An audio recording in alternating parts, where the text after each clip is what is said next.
Saudara Anda menyaksikan Sapa Indonesia Pagi kali ini di segmen Kompas Bisnis bersama saya Putri Oktaviani.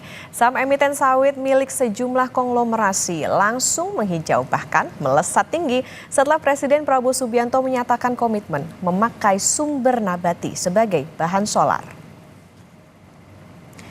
Pertama adalah saham John Lynn Agro Raya dengan kode JARR yang sejak Senin rally di jalur naik. John Lynn Agro Selasa 22 Oktober ditutup di level 438 atau melonjak 14,66%. Jika dihitung dalam sepekan saudara, saham ini bahkan melesat 48,98%. Kalau kita tarik selama sebulan terakhir, pergerakannya adalah yang ada di layar kaca Anda, melambung sampai 63,4%. John Lynn Agro juga menjadi penggerak utama kenaikan IHSG, bahkan yang kenaikannya tertinggi di antara saham sawit lainnya. Sedikit informasi saudara, John Lynn Agro terafiliasi dengan John Lynn Group milik pengusaha Andi Syamsuddin Arsyad atau dikenal dengan Haji Isam. John Lynn Agro tahun ini mulai mengolah sawit jadi solar dengan kandungan 50 atau B50.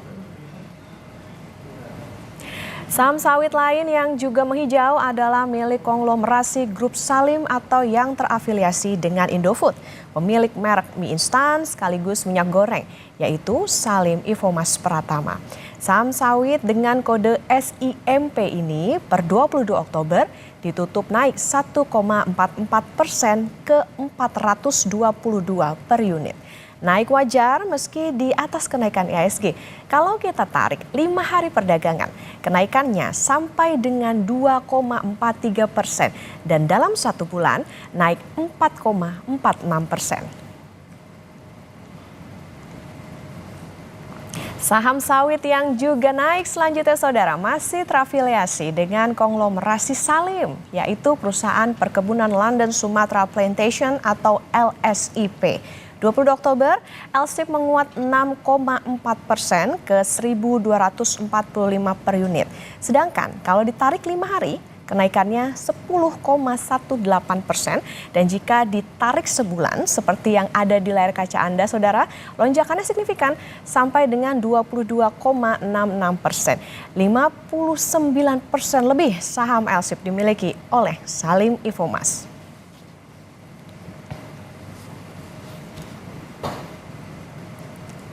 Tidak hanya saham sawit perusahaan afiliasi Haji Isam dan konglomerasi Grup Salim saja sebenarnya naik saudara. Perusahaan afiliasi konglomerasi Sinarmas yaitu SMAR juga menghijau.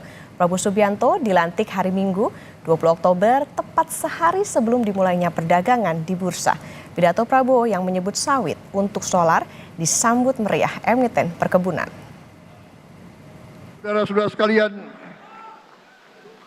kita juga harus swasembada energi. Dalam keadaan ketegangan, dalam keadaan kemungkinan terjadi perang di mana-mana, kita harus siap dengan kemungkinan yang paling jelek. Negara-negara lain harus memikirkan kepentingan mereka sendiri. Kalau terjadi hal yang tidak kita inginkan, sulit akan kita dapat sumber energi dari negara lain. Karena itu, kita harus swasembada energi dan kita mampu untuk swasembada energi. Kita diberi karunia oleh Tuhan Maha Besar, tanaman-tanaman yang membuat kita bisa tidak tergantung bangsa lain. Tanaman-tanaman seperti kelapa sawit bisa menghasilkan solar dan bensin.